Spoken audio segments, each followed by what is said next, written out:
Lord.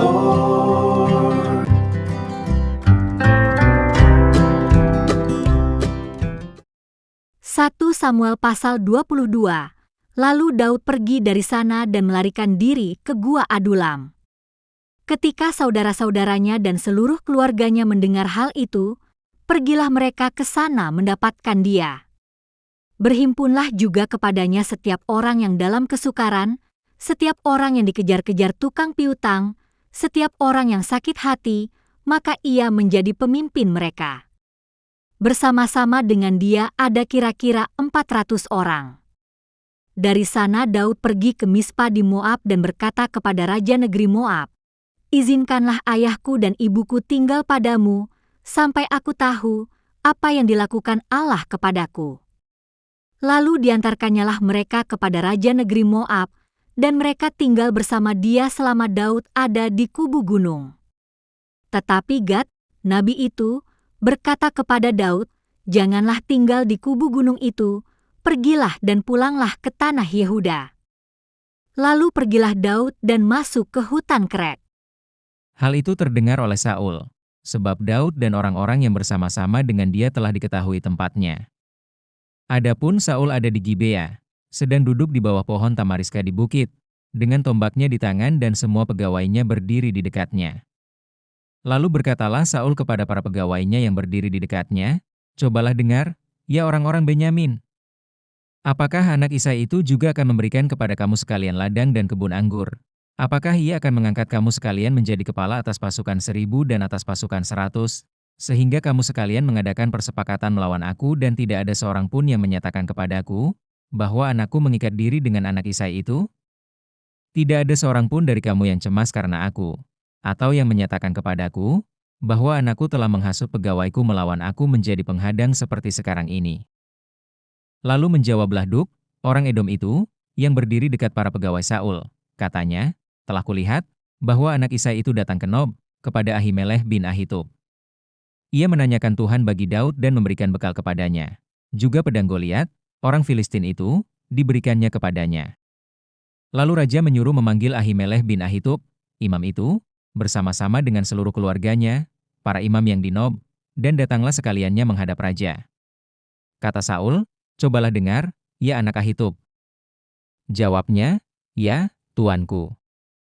Kemudian bertanyalah Saul kepadanya, "Mengapa kamu mengadakan persepakatan melawan aku, engkau dengan anak Isai itu, dengan memberikan roti dan pedang kepadanya, menanyakan Allah baginya, sehingga ia bangkit melawan aku menjadi penghadang seperti sekarang ini?"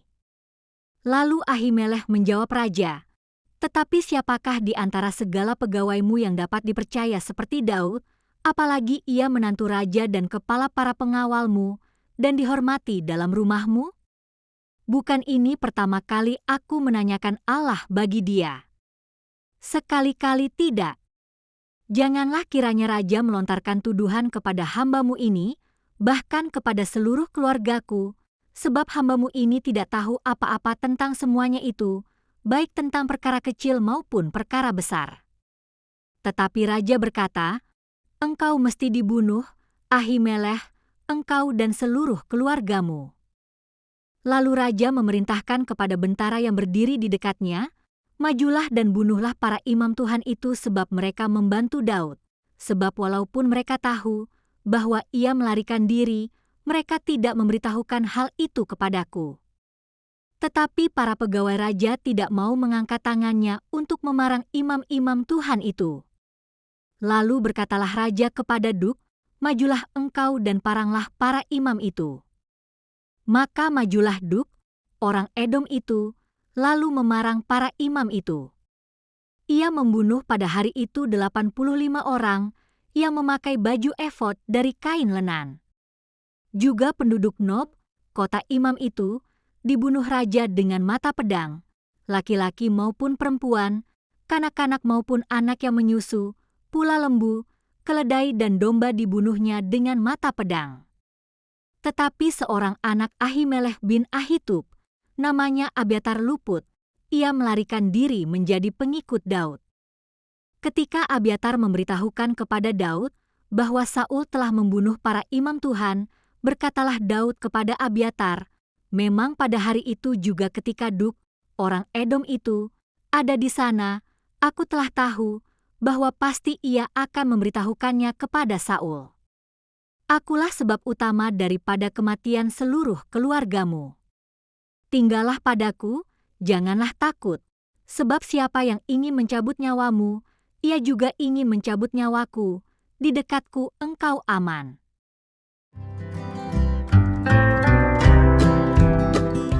Ya, seru ya tadi. Jadi maksud saya kalau Shalom ya, maksud saya kalau pada saat di Gude membahas ayat itu tidak tergantung sama yang memberi renungan. Jadi bahaslah sendiri versi saudara-saudara, karena di situ saudara sedang melatih diri menyampaikan sesuatu dengan pendek, dengan tepat, lalu ada orang yang akhirnya komen. Nah, yang komen diharapkan tidak seperti menabrak begitu, tapi yang komen ya, oh pendapat saya begini. Nah, jadi gitu ya. Jadi bukan bilang pendapatmu salah, A, B, kamu keliru, C, kamu benar, saya setuju, nggak usah. Jadi misalnya gitu. Nah, akhirnya saudara muncul dua pendapat yang berbeda. Nanti ada orang ketiga, muncul lagi tiga pendapat yang berbeda-beda. Dari situ akhirnya nanti kita bisa memahami sebetulnya apa. Karena apa? Ternyata sejarah rabbinik di sana Israel itu semua pendapat yang berbeda itu dirangkum jadi satu dalam bentuk Talmud, Bapak Ibu, namanya. Ya. Nah, itu luar biasa. Jadi pendapat-pendapat itu tuh dirangkum jadi satu. Tapi akhirnya para rabi itu menetapkan satu garis. Ini seperti ini harusnya. Lihat akarnya apa, Tauratnya apa, dasarnya. Lalu pemahaman-pemahaman berikutnya apa? Nah, itu diajarkan sehingga kita semua bisa belajar. Oke, kembali ke topik ini tentang Gua Adulam ya. Kalau Bapak Ibu sendiri pingin dalam gali, itu dalam galilah sendiri ya. Tetapi perlu Bapak Ibu tahu, Good Day, Dokter Medsos, Embun Pagi, pengurus Yayasan Damaris, pengurus Yayasan Damar Kasih, pengurus Yayasan Embun Pagi, itu adalah sebuah kelompok-kelompok pemuritan bagi komunitas Hagios. Lalu bagaimana dengan jemaatnya Pak Yakin Alvaro di Tarakan? Nah, itu kelompok pemuritan yang Pak Yakin sedang gembalakan di sana. Pasti punya sesuatu di sana. Lalu bagaimana dengan yang situ Bondo? Lah, itu urusannya Bu Marta.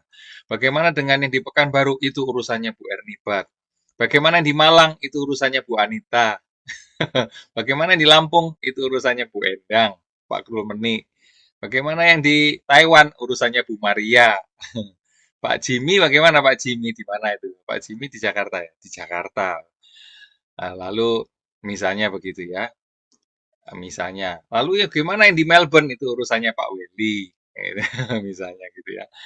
Nah, jadi kalau saya di sini sekarang ada pastori gitu ya. Nah, itu jadi saya bagian dari seperti proses yang harus saya alami di pastori.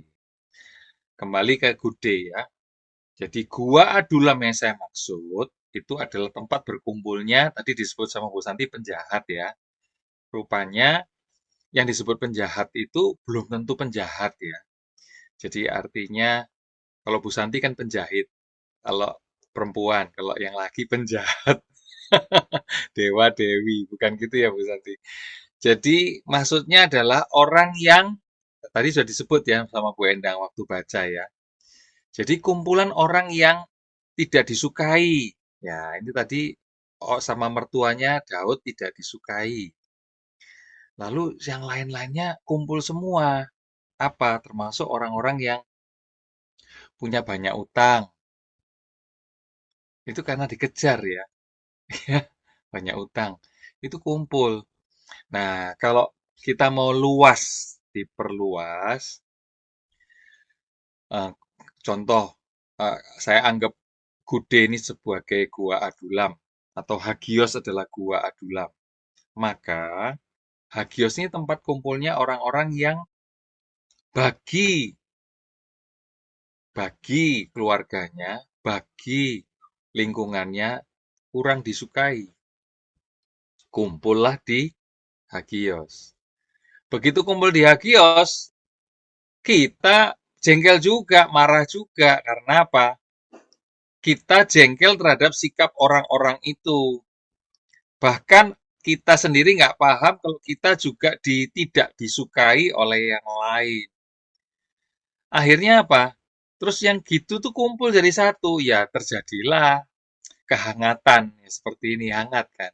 Jadi heboh gitu. Artinya gesekannya, prosesnya, seperti itu ya. Tersinggungnya, dan sebagainya. Ya, jadi seperti itu. Itu kejadiannya. Jadi kalau gitu harus bagaimana? Ya, jangan dihindari prosesnya. Dijalani aja, tergantung respon yang benar. Jadi, saya kembali kepada basicnya. Kalau tanpa kasih, kita jelas nggak akan kuat. Seringkali kita menganggap kasih itu adalah sifat. Kita sudah belajar semua bahwa kasih itu adalah kata benda. Jadi kalau kasih kata benda, maka itu kita bilang Allah itu kasih.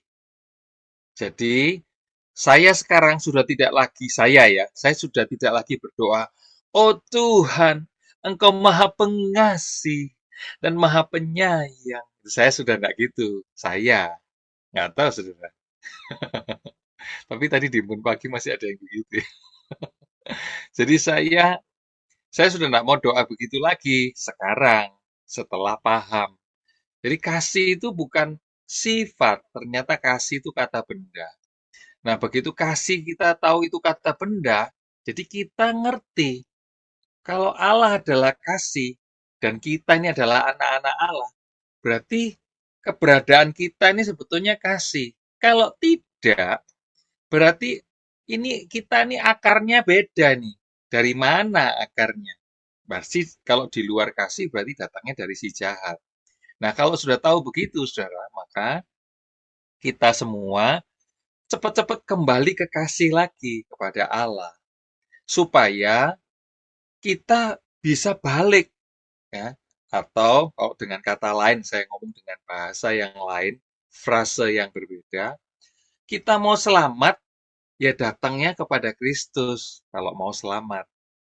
Jadi artinya, akulah jalan dan kebenaran dan hidup, tidak ada seorang pun bisa mencapai Bapa kalau tidak melalui aku, kata Yesus. Jadi, ini kata yang lain ya. Maka kita perlu mengundang, membuka hati, supaya kasih itu masuk. Bukan sifat. Ini benda, masuk. Karena dia berupa roh kan. Kasih, masuk. Gitu ya. Sehingga kita menjadikan dia Tuan, Master, majikan itu sama ya. Semua itu sama. Itu atau garis miring ya. Bukan tuan dan majikan. Tapi ya tuan atau majikan atau bos atau juragan saya ya dan juru selamat. Jadi itu sehingga kita diselamatkan. Ternyata setelah diselamatkan harus kita kerjakan keselamatanmu. Ternyata itu adalah pemulihan jiwa. Bapak Ibu perlu tahu. Nah, itu yang saya mau bahas. Ternyata saudara-saudara harus tahu. Orang-orang yang kumpul di Gua Adulam, kalau dicek orang-orangnya siapa saja, secara histori dicek, ternyata pada proses waktunya setelah secara kronologis atau kronos, bukan kairos, ya, kalau kairosnya itu pada waktu kumpul di Gua Adulam itu kairos, waktunya berjalan terus, mereka ternyata menjadi orang-orang yang gagah perkasa di zaman Daud itu pada saat itu. Ya, ternyata apa? Orang-orang yang kumpul di sana, yang di dalam tekanan, yang di dalam pelarian mereka, ternyata mereka tuh sama-sama berseru, Tuhan tolong gitu ya. Ternyata itu menjadi orang-orang yang gagah perkasa, orang-orang yang terampil, orang-orang yang terlatih pada saat itu untuk bangsa Israel. Jadi itu untuk kepentingan apa? Jadi tim yang Daud bentuk, ya. Jadi orang-orang yang hebat, bagus, ya. Itu yang dari Gua Adullam. Nah, itu yang perlu saudara pahami ya. Jadi sehingga akhirnya yang saya mau sampaikan, tim-tim yang terbentuk dalam kumpulan kecil-kecil, Embun Pagi, yang saya tadi pagi ngomong ada backstage gitu ya, lebih kecil lagi. Kemudian ada Good Day, Dokter Medsos, ada Koinonia, ada kalau kumpulan kritik sosial saya nggak bahas karena itu memang panas, channel panas yang pada saat jam 9 sampai malam itu. Tapi yang penting pengurus yayasan, baik itu yang di Damar Kasih, Damaris, Embun Pagi, ya, di dalamnya ada beasiswa. Itu semua saling membentuk untuk menjadi serupa Kristus sehingga kita jadi positif ya. Kita dibangun, bukan cuma sekedar aktivitas. Jadi saudara pernah tahu saya membahas tentang jemaat Laodikia, sangat rentan bagi kita menjadi jemaat Laodikia. Karena apa? Kristus sudah dikeluarkan. Ah, jangan ikut-ikut. Ini kan organisasi. Sayalah yang punya wewenang dan sayalah yang memutuskan segala sesuatu. Engkau nggak usah ikut-ikut. Nah, ketika Kristus sudah tidak ada di dalam kumpulan kita tetap bisa beraktivitas rohani seperti good day begini. Ini aktivitas rohani. Perlu nggak seringkali orang yang chat ke saya, Pak, saya maaf ya Pak, saya nggak bisa datang. Nggak penting ya, minta maaf. Waktu lowong datang, kalau nggak lowong nggak usah. Prioritaskan keluarga, prioritaskan pekerjaan, begitu ya. Jadi seperti itu saudara-saudara. Jadi jangan dibilang gini, ya saudara-saudara, kalau saudara tidur dosa, itu tidak ya, tidak. Jadi pemuritan, kalau saudara tahu saudara dibentuk di Gude ini, gabunglah di Gude, seriuslah di Gude. Kalau saudara tahu saudara dibentuk di Embun Pagi, saudara mendapatkan sesuatu di sana. Gabunglah serius, bukan cuma sekedar datang. Ingat ya, bukan sekedar datang. Di Embun Pagi jadilah orang-orang penting di sana, fokus melayani, jadi diproses. Tapi kalau cuma sekedar aku datang, aku partisipan, saudara nggak akan merasakan prosesnya. Nah, seperti itu ya. Maka itu di Gude selalu diharapkan saudara berpartisipasi tanpa tekanan. Maka itu para moderator saya ingatkan berkali-kali dalam pertemuan-pertemuan kecil kami, jangan tekan peserta untuk bicara. Biarkan mau nyanyi, mau nyampaikan sesuatu kayak silakan. Jadi sehingga mereka dengan bebasnya. Karena apa? Saudara perlu tahu, latihan bicara itu tidak gampang.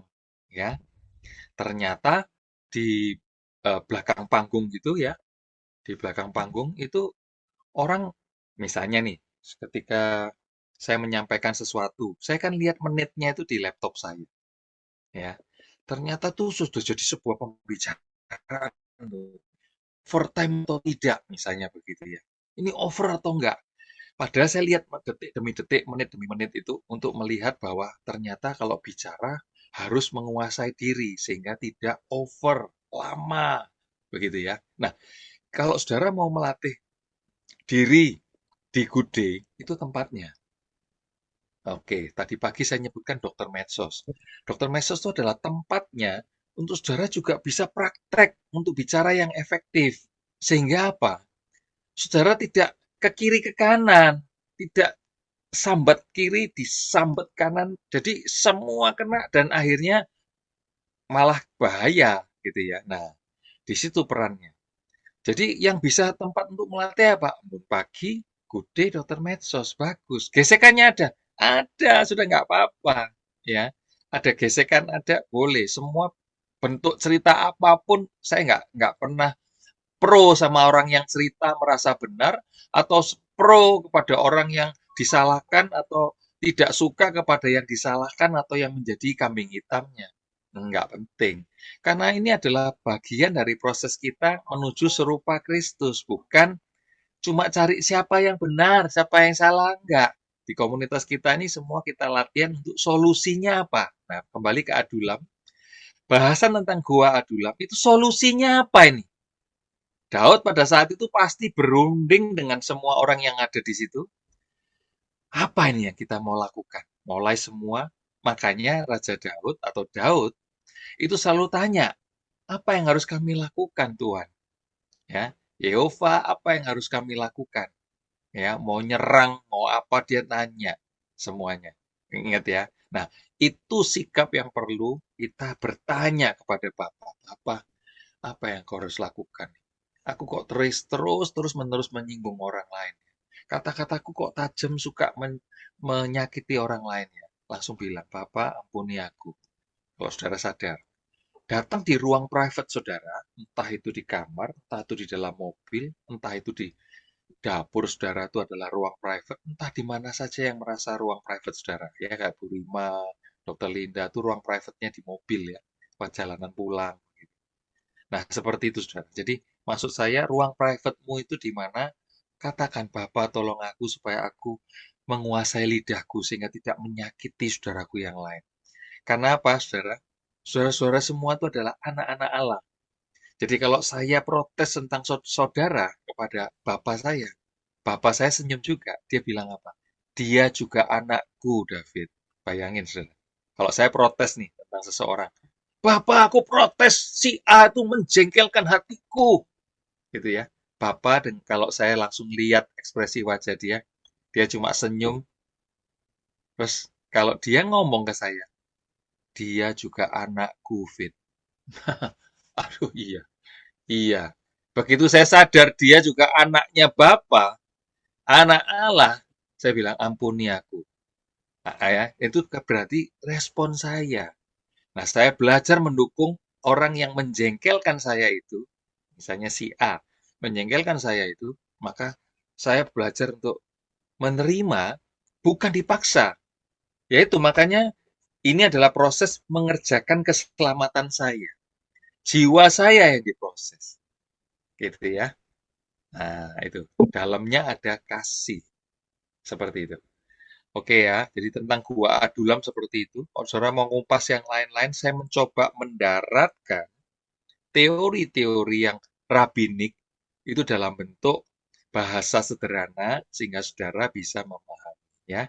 Seperti yang dibahas di koinonia dan sebagainya, itu saya selalu bahas disederhanakan di Gude dan saudara pertimbangkan, saudara rundingkan, saudara diskusikan, saudara mengalami proses untuk seperti meditasi, dia untuk merenung.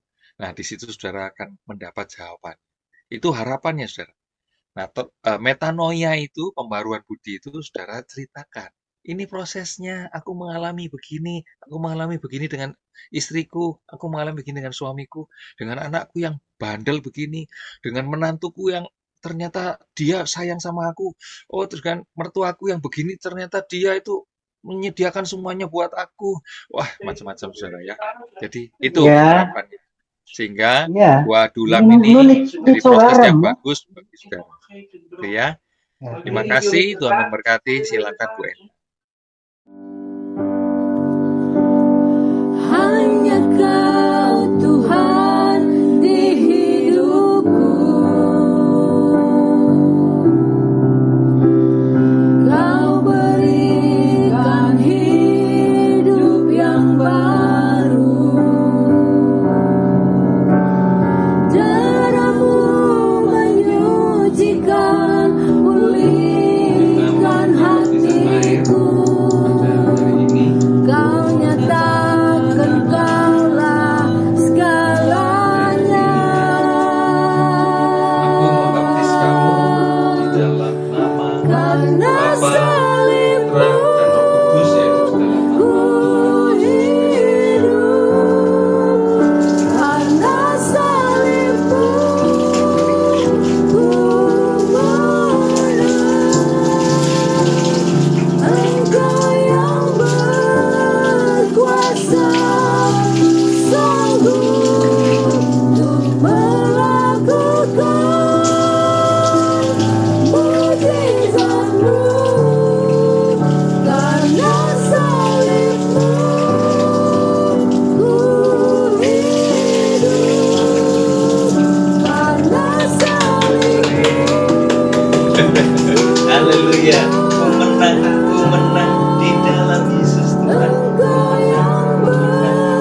dalam peperangan